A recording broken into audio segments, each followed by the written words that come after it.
Hi sweeties, how are you doing? Welcome to Naya. Same if this is your first time of coming across this channel, sweetheart, kindly smash that subscribe button, turn on the notifications so you get notified each time I upload.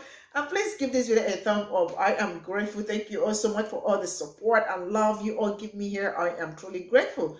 I am sorry my voice sounds so bad, but yeah, I have flu and I am recovering. Please bear with me.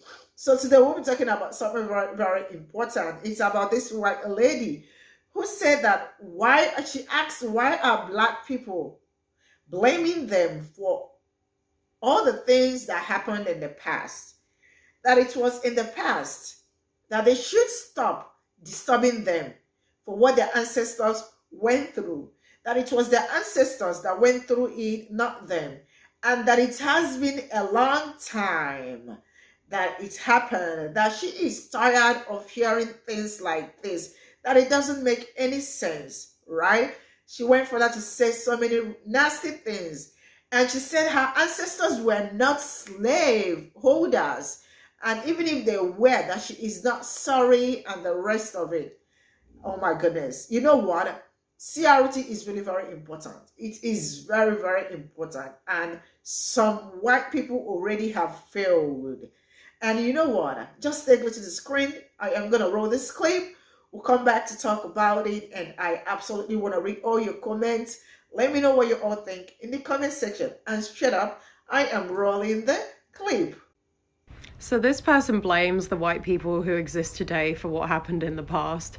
What they fail to realize, just like all these people always do, is that if you weren't rich back then, you lived like shit. You lived in poverty on a bread and fucking butter diet, okay? People lived like shit. And my ancestors, personally, they didn't have anything to do with fucking the slave trade, okay? That wasn't anything to do with my ancestors, my family. Besides, right, let's make this hypothetical situation whereby my personal ancestors were the most notoriously awful, abusive slave drivers ever, right? That would still be nothing to do with me personally. This has nothing to do with whether or not I have empathy to it. I don't have guilt to it. I'm empathetic to everyone who's been through something bad.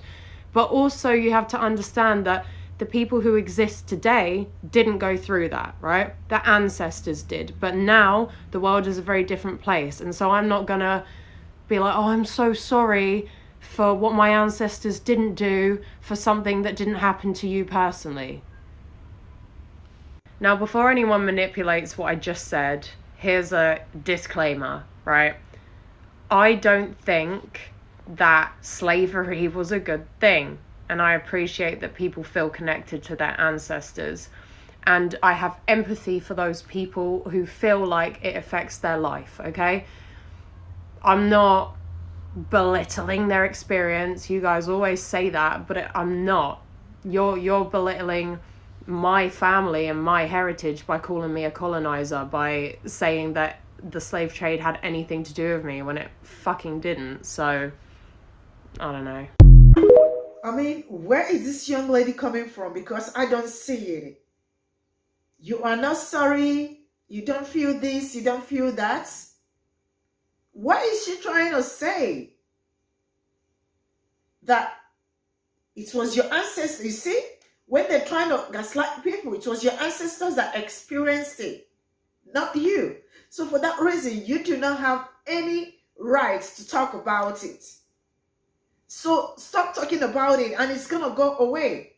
This is more like what he's trying to say. I feel like this kind of people are the main people that their ancestors or their grandparents or something did something really very nasty. But they are not ready to talk about it. So they keep dancing around the bush or the bushes. You know what? Let's get into these tissues. This is a great question. What does this revolution look like? It begins with more white people waking up to the indoctrination and the whitewashing of their history. Because you can't break down these systems of oppression if you don't have the history of how they were created and the ways in which they are held.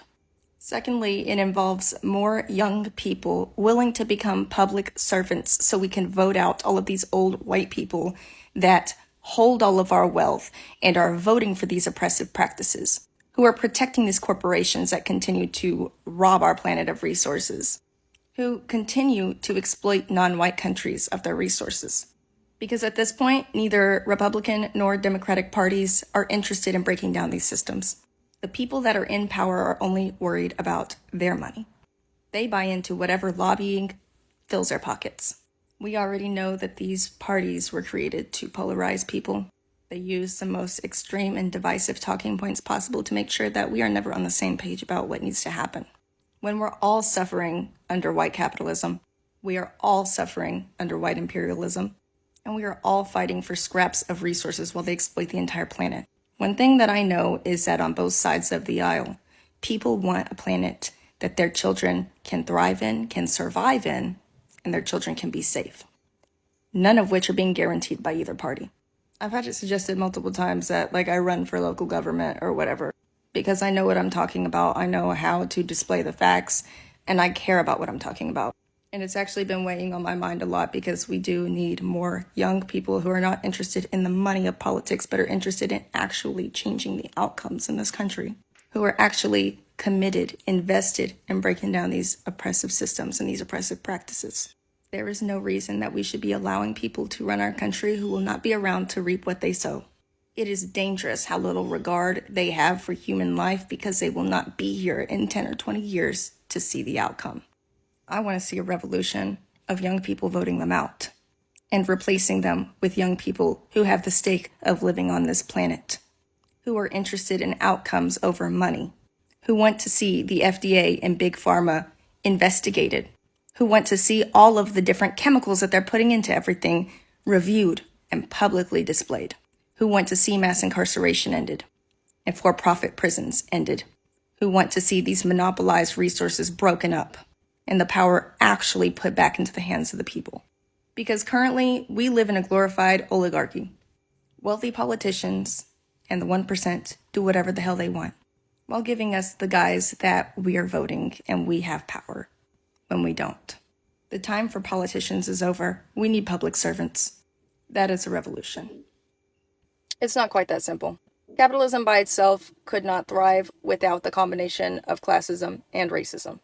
Classism by itself, without racism, would fail.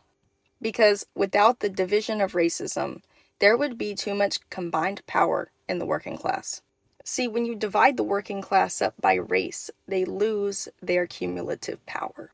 Then, when you further polarize them between two political parties, you ensure that no matter what, their voting power is going to be meaningless. But the whole idea, and this has been stated historically, is that if you can convince white people that there's a group of people, i.e. black people, lesser than them, then they won't notice why you pick their pockets. There will now be a scapegoat to blame everything on. And when you really think about it, crime is blamed on black people. Welfare is blamed on black people. Unemployment, blamed on black people. Even though white men make up nearly all child porn charges, over 88%. White people consume more drugs per capita. White people commit the most white-collar crimes, i.e. embezzling, fraud. And if I had the time to pull up the stats, I would, but I've mentioned it in previous videos. You can go and find it if you feel like it. The point is, this society does not function the way that it does as a masked oligarchy without both classism and racism, in which poor white people are positioned against poor black people, in which poor white people give a voting base for the people that will continue to uphold these racist, oppressive legislation. And I want you to really pay attention to how they're trying to bring back Jim Crow in southern states. They capitalize on the ignorance of poor white people who think all poor people have the same opportunity, which allows them to strip black people of their humanity, which allows them to overlook the systemic racism happening, and allows them to excuse their positioning of these people that write and enforce these oppressive policies. The sooner that white people acknowledge the role that racism plays in our current capitalist system, in the masked oligarchy that we have in this country, the faster we can move towards real democracy, where people are not simply disillusioned to the idea that they have say-so or power, while 70% of our resources are hoarded by a few individuals. Think about that. This woman is always coming with, like, great informations, and I absolutely enjoy listening to her all the time. Let me know what you all think in the comment section. This is where I'm gonna draw the curtain. I appreciate you all for all the support. See you all in my next video. Bye for now.